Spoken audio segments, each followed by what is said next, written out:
आँखों में पानी रखो, होठों पे चिंगारी रखो। जिंदा रहना है तो तरकीबें बहुत सारी रखो। राह के पत्थर से बढ़ के कुछ नहीं है मंजिलें, रास्ते आवाज देते हैं सफर जारी रखो। दोस्तों, हम बात कर रहे हैं भारत के महान शायर, उर्दू शायरी के बादशाह राहत इंदौरी जी के बारे में। राहत इंदौरी का जन्म इंदौर में 1 जनवरी 1950 में कपड़ा मिल के एक कर्मचारी रफ्तुल्लाह कुरैशी और मकबूल उन निसा बेगम के यहाँ हुआ। वे उन दोनों की चौथी संतान थे। उनकी प्रारंभिक शिक्षा नूतन स्कूल इंदौर में हुई। उन्होंने इस्लामिया करीमिया कॉलेज इंदौर से 1973 में अपनी स्नातक की पढ़ाई पूरी की और 1975 में बरकतुल्लाह विश्वविद्यालय भोपाल से उर्दू साहित्य में एमए किया। तत्पश्चात 1985 में मध्य प्रदेश के भोजमुक्त विश्वविद्यालय से उर्दू साहित्य में पीएचडी की उपाधि प्राप्त की। राहत इंदौरी जी ने शुरुआती दौर में इंद्र कुमार कॉलेज इंदौर में उर्दू साहित्य का अध्यापन कार्य शुरू कर दिया। उनके छात्रों के मुताबिक वह कॉलेज के अच्छे विख्याता थे।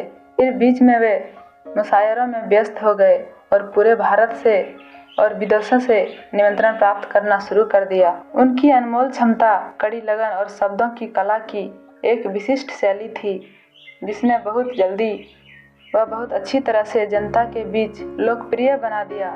राहत साहब ने बहुत जल्दी ही लोगों के दिलों में अपने लिए एक खास जगह बना लिया और 3 से 4 साल के भीतर ही उनकी कविता की खुशबू ने उन्हें उर्दू साहित्य की दुनिया में एक प्रसिद्ध शायर बना दिया। वह न सिर्फ पढ़ाई में प्रवीण थे बल्कि खेल कूद में भी प्रवीण थे। वे स्कूल और कॉलेज स्तर पर फुटबॉल और हॉकी टीम के कप्तान भी थे। वह केवल 19 वर्ष के थे जब उन्होंने अपने कॉलेज के दिनों में अपनी पहली शायरी सुनाई थी। राहत जी की 2 बड़ी बहनें थीं, जिनके नाम तहजीब और तकरीब थे।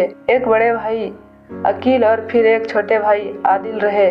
परिवार की आर्थिक स्थिति बहुत अच्छी नहीं थी और राहत जी को शुरुआती दिनों में काफ़ी मुश्किलों का सामना करना पड़ा था। उन्होंने अपने ही शहर में एक साइन चित्रकार के रूप में 10 साल से भी कम उम्र में काम करना शुरू कर दिया। चित्रकारी उनकी रुचि के क्षेत्रों में से एक थी और बहुत जल्दी ही बहुत नाम अर्जित किया। कुछ ही समय में इंदौर को व्यस्ततम साइन बोर्ड चित्रकार बन गए, क्योंकि उनकी प्रतिभा, असाधारण डिजाइन कौशल, शानदार रंग भावना और कल्पना की और इसलिए वह प्रसिद्ध भी हैं। यह भी एक दौर था कि ग्राहकों को राहत द्वारा चित्रित बोर्डों को पाने के लिए महीनों का इंतजार करना भी स्वीकार था। यहाँ की दुकानों के लिए किया गया पेंट कई साइन बोर्ड्स पर इंदौर में आज भी देखा जा सकता है। डॉक्टर राहत इंदौरी लगातार 40 से 45 साल के मुशायरा और कवि सम्मेलन में प्रदर्शन करते रहे। कविता पढ़ने के लिए उन्होंने व्यापक रूप से अंतर्राष्ट्रीय स्तर पर यात्रा की। उन्होंने भारत के लगभग सभी जिलों में कवि संप्रदायों में भाग लिया और कई बार America, Britain, Canada, Singapore, Nepal आदि से भी यात्रा की। राहत इंदौरी ने लगभग 2 दर्जन फिल्मों में गीत लिखे। उनके गीतों को 11 से अधिक ब्लॉकबस्टर बॉलीवुड फिल्मों में इस्तेमाल किया गया, जिसमें से मुन्ना भाई एमबीबीएस एक है। वह एक सरल और स्पष्ट भाषा में कविता लिखते थे। वह अपनी शायरी की नज़्मों को एक खास शैली में प्रस्तुत करते थे। इंदौरी जी कहते हैं, तूफानों से आंख मिलाओ, सैलाबों पे वार करो, मल्लाहों का चक्कर छोड़ो, तैर कर दरिया पार करो।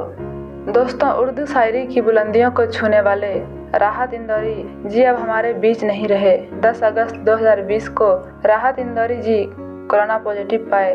11 अगस्त 2020 को उन्हें मध्य प्रदेश के औरोबिंदो हॉस्पिटल में भर्ती कराया गया और 11 तारीख की शाम को उन्होंने इस दुनिया को अलविदा कह दिया। भले ही राहत इंदौरी जी अब हमारे बीच नहीं है, लेकिन उनकी लिखी हुई सदाबहार कविताएं, शायरी, गीत और गजलें हमेशा ही लोगों के जुबान पर रहेगी।